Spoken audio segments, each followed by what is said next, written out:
AIMIM प्रमुख असदुद्दीन ओवैसी के काफिले पर गुरुवार को मेरठ से दिल्ली आते समय छिस्टारसी टोल गेट के पास गोलियों से हमला किया गया। हमलावरों की तरफ से चलाई गई गोलियां उनकी कार पर लगी। इसके बाद केंद्र सरकार ने ओवैसी को Z कैटेगरी की सुरक्षा मुहैया कराई, लेकिन ओवैसी ने इसे लेने से शुक्रवार को इनकार कर दिया। ओवैसी की कार पर फायरिंग के बाद उन्होंने शुक्रवार को लोकसभा की कार्रवाई में हिस्सा लिया।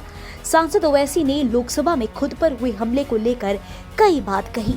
उन्होंने इस दौरान उन्हें दी जाने वाली सुरक्षा पर कहा कि मैं घुटन वाली जिंदगी नहीं जी सकता। उन्होंने Z कैटेगरी की सुरक्षा लेने से साफ इनकार कर दिया। उन्होंने सरकार से कहा कि इस नफरत को खत्म कीजिए, यह आपकी जिम्मेदारी है। उन्होंने कहा कि सवाल ये है कि इन नौजवानों को किसने भड़काया। बता दें, हमला करने वाले 2 आरोपियों को यूपी पुलिस ने गुरुवार को ही गिरफ्तार कर लिया था। आज संसद परिसर में ओवैसी ने मीडिया से बात करते हुए कहा कि यकीनन इन दोनों चेहरों के पीछे बहुत बड़े चेहरे और दिमाग छुपे हैं। इसके जड़ तक जाने की कोशिश करनी चाहिए। आखिर ये लोग हैं कौन?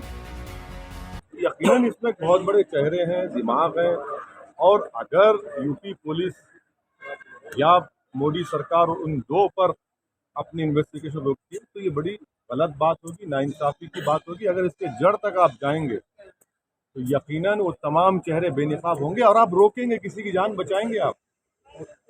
हो सकता है कि किसी और MP हो सकता है किसी और भारत के शहरी की जान हो। मैं ये कह रहा हूँ कि कौन है ये लोग, इनके पीछे कौन ऐसी ताकतें हैं। और अगर आप वो शूटिंग देखेंगे तो ये ऐसा नहीं लग रहा था कि इनके हाथ में पहली मर्तबा वेपन आया है। मेरे पास भी एक लाइसेंस वेपन है।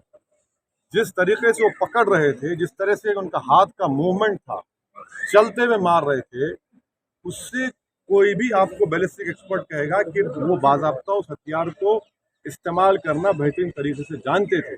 ये और बात है कि अल्लाह ने मेरी जान को बचाना अल्लाह ने तय कर लिया था, इसीलिए हमको कुछ नहीं हुआ।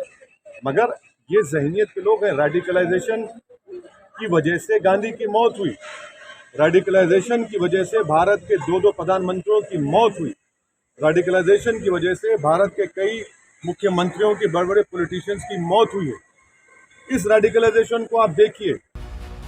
बता दें कि लोकसभा में केंद्रीय मंत्री पीयूष गोयल ने ये जानकारी दी कि उत्तर प्रदेश सरकार ने इस पूरे मामले को अपने हाथ में ले लिया है और इसके खिलाफ कड़े एक्शन भी लिए जा रहे हैं।